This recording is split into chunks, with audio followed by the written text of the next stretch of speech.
ഇന്നത്തെ ഫേമസ് ആയ ഹോളിവുഡ് ആക്ടറുകളിൽ ഒരാളാണ് പെഡ്രോ പാസ്കൽ.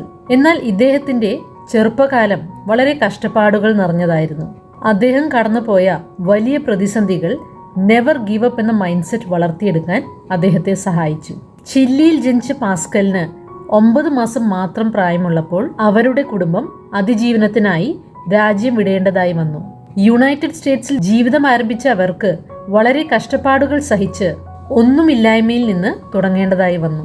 ഒരു ഇമിഗ്രൻ്റായും റെഫ്യൂജിയായും കഴിയേണ്ടി വന്ന പാസ്കലിനെ മറ്റുള്ളവർ വളരെ ഡിഫറൻ്റായാണ് കണ്ടത്. കൂടാതെ കുടുംബത്തിന് പലതവണ പല സ്ഥലങ്ങളിലേക്ക് മാറേണ്ടതായി വന്നതുകൊണ്ട് എവിടെയും ഉൾപ്പെടാത്തൊരു വ്യക്തിയായി പാസ്കലിന് തോന്നുകയും സ്കൂളിൽ പല കളിയാക്കലുകൾ സഹിക്കേണ്ടതായി വരികയും ചെയ്തു. ഈ ഒറ്റപ്പെടലുകളിൽ നിന്നും സ്വയം രക്ഷിക്കാനായി അദ്ദേഹം മൂവീസും പ്ലേസും കാണാൻ ആരംഭിച്ചു. അങ്ങനെ അഭിനയത്തോട് അദ്ദേഹത്തിന് താല്പര്യം തോന്നാൻ തുടങ്ങുകയും ആക്ടിംഗ് കരിയർ അദ്ദേഹം തിരഞ്ഞെടുക്കുകയും ചെയ്തു. കിട്ടുന്ന ഏതൊരു റോളും ഏറ്റെടുക്കുവാൻ പാസ്കൽ തയ്യാറായിരുന്നു. രണ്ടറ്റവും കൂട്ടിമുട്ടിക്കാനായി അദ്ദേഹം വീട്ടർ ജോലിയും കൂടെ ചെയ്തു.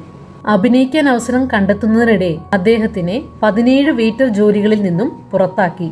ആ ഒരു സമയത്ത് അദ്ദേഹത്തിന് ചില തിയേറ്റർ റോളുകളും TV ഷോയിൽ ചെറിയ റോളുകളും കിട്ടുന്നുണ്ടായിരുന്നു.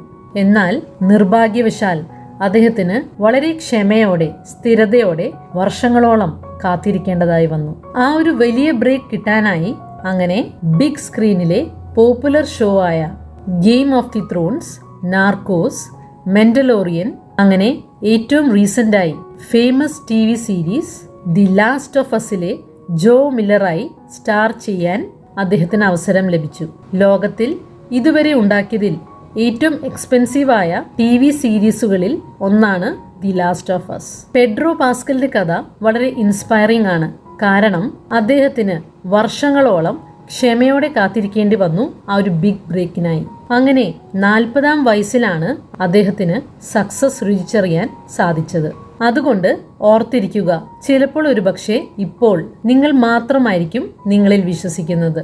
അത് ധാരാളമാണ്. ചിലപ്പോൾ ഒരുപക്ഷെ കുറച്ച് കൂടുതൽ സമയമെടുത്താൽ പോലും പിന്നീട് നിങ്ങൾ നിങ്ങളോട് തന്നെ നന്ദി പറയും, ആ ഒരു സ്വപ്നം വിട്ടുകളയാത്തതുകൊണ്ട്.